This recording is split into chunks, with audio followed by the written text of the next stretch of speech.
បាទវិធីងាយៗបងប្អូនវីដេអូនេះចង់ចែកលេងបងប្អូនអ្នកដាំដូងដើម្បីឲ្យដូងវាបែកមេទៅខាងវាឆាប់ចេញត្រួយបងប្អូនវិធីងាយៗបងប្អូននេះឆូត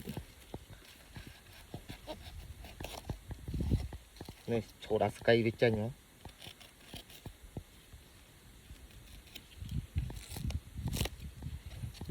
ពេលយើងឆូតហើយយើងទម្លាក់ធាងវាបានណាពីមុនវាជាប់ណាវាឆូតហ្នឹងណាទម្លាក់មកហើយយើងធ្វើការឆូតខ្នែមខាងនេះនេះបងប្អូនឃើញហ្នឹងអាស្មយណាអានេះវា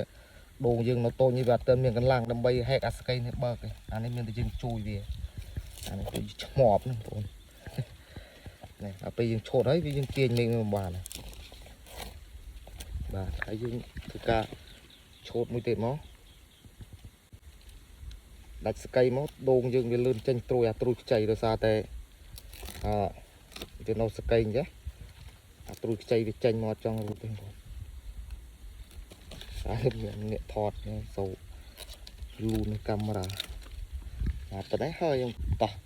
ទៅមើលម្ដងទៀតអូខុសចូលអានេះយើងដាំមកខ្សែនេះច្រើនណាស់បង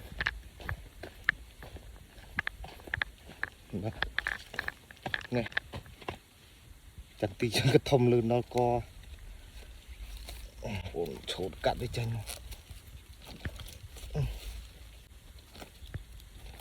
ឆូតតែអាស្មយវាចេញតែអត់មានអីច្រើន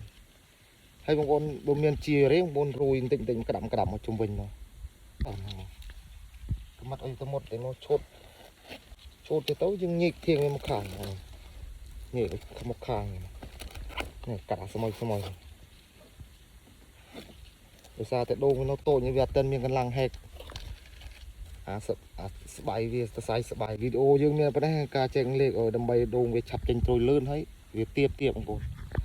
បាទជួយសៀមអ្នកមួយផងដើម្បីទទួលបានវីដេអូថ្មីៗបាទអរគុណបាយបាយ